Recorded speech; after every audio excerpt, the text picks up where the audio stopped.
Hello, everybody, and welcome to another edition of Trio Leaders in Action. Today, I'm so pleased to be speaking with James Brett, the President and CEO of the New England Council. He is a graduate of American University, where he received his bachelor's degree, and he has two master's degrees, one from Suffolk University and one from Harvard University's Kennedy School of Government. He grew up in Dorchester, Massachusetts, as one of six siblings. And as you'll see through our discussion, he really attributes his career in public service to the influence of his mom and his oldest brother, who was severely disabled. Mr. Brett served for 15 years in the Massachusetts House of Representatives, serving the 14th Suffolk District. And during his tenure, he chaired the Committee on Banking, the Committee on Taxation, and the Joint Committee on Congressional Redistricting. He is a highly decorated individual as the recipient of numerous awards, including being inducted into the Special Olympics Massachusetts Hall of Fame and receiving the Edward M. Kennedy Leadership Award from the Disability Law Center. And of course, he was a 2023 National Trio Achiever. So let's get into our conversation with James. Well, how are you doing, sir? I'm okay. People see you now, you're president of New England Council, Right, right. Yeah. legislature, Chairman, but yeah. very humble beginnings, and you were willing to do Oh, whatever yeah. you needed to do. I do anything. Yeah, I worked hard. I delivered the newspapers in my neighborhood, and I entered the contest to sell the most newspapers, and I did. Spoke about when you were 13. I take it because you were in Upward Bound. How did you get involved with Upward Bound? Upward Bound. I was in a school. It's called South Boston High School, now closed. It was 99.9% white. Very few kids go to college. Most go into the military. Most go into the utility. And my guidance counselor called me one day in 1965 and says, there's a new program that President Johnson has just created. And it's Upward Bound. And they have a program for kids. And they're looking for kids from inner city like you. And I think you'd be a good candidate. They didn't know anything about it. And he said, well, the first year was that I was at Thompson Academy Upward Bound program, which is basically on an island off of Boston Harbor. I did 1 year there, then I did Boston College. The first one was very, very interesting for me because it gave me an opportunity to get out of my shell, out of my neighborhood where I felt comfortable and everybody looked like me and sounded like me. And all of a sudden, I'm in an environment where it was, 50-50. They may only be 3 miles away, but it could have been, 300 miles away.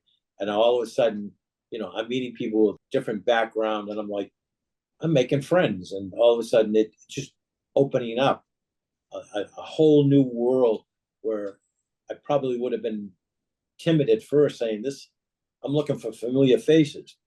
There weren't many familiar faces, but I was meeting new faces and learning about different parts of the city, So it was different, but a wonderful education for me to, quite frankly, to blossom, to grow, to know that there is a world beyond your own little cloistered neighborhood.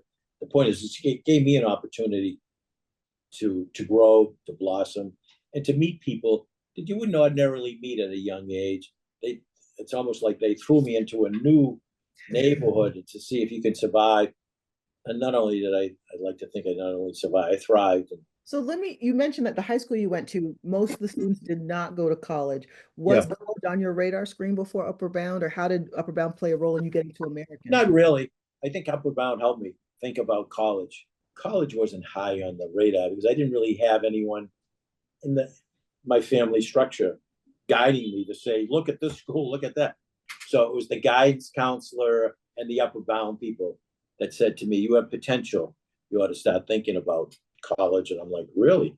Yeah. And they were very helpful to me and guiding me as I got closer in my senior year to say, you know what, we'll be more than happy to write a letter recommendation. And that meant the world to me. And they planted the seed, and the counselors and the teachers there, that you have potential. You ought to think of college. I was the youngest, and my sister, she became a religious order So she went to college, but that was it. My other brothers did not go. I don't know if I'd be in college if I wasn't from Profound. That's Simple as that. amazing. Yeah, yeah, simple as that. So that's it. It's interesting. Yeah. So I owe a lot to Profound. What are your thoughts about how people can create, citizens can create lasting change at the state, national levels?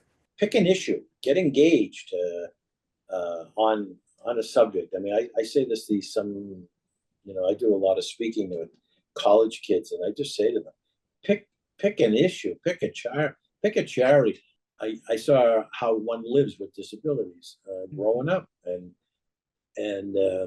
I've often said he had an IQ of 35, but he opened up my eyes and my heart to the issue of disabilities. And I just made a commitment to my mother, who became my hero. My brother became my teacher, and I just said that you know I will always be involved with disabilities. I will be an advocate, a citizen advocate. Not so much. I didn't think about the political that I would do that right then, but I would be a citizen advocate. And even before I became a legislator, you don't need a title to be Mhm. engaged, to be involved, and to move an issue. You don't need a title. You just need to make a commitment and spend time and whatever. I said that I will spend, whether I'm a citizen, business leader, or politician, whatever happens in my life, I will advocate for people like my brother. This was many years ago before social media.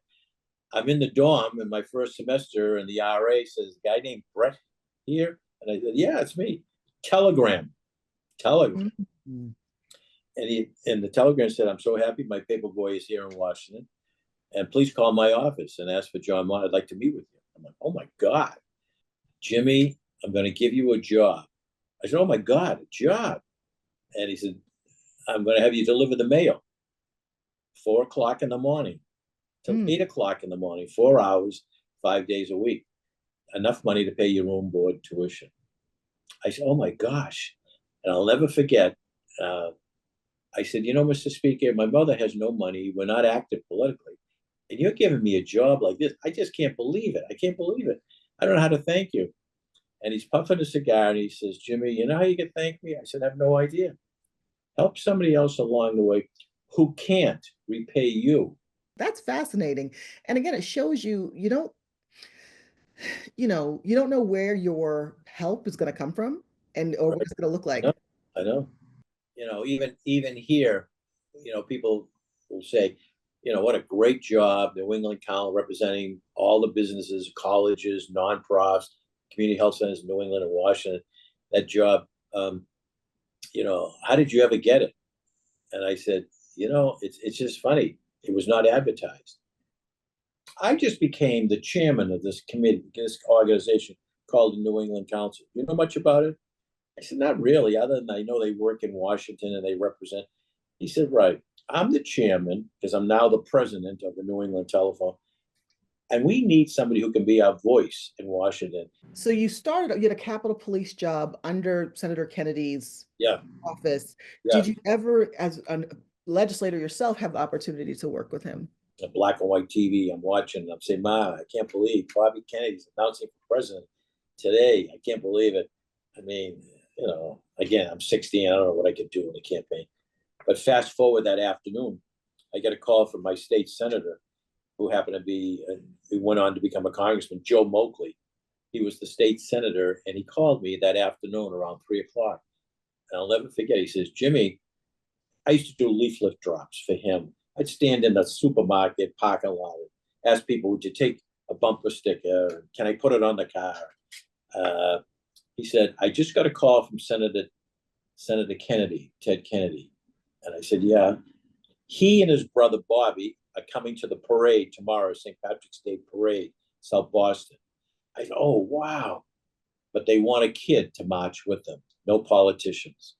Wow. And I want you to meet me in front of Our Lady of Czestochowa Church in South Boston at 12 o'clock.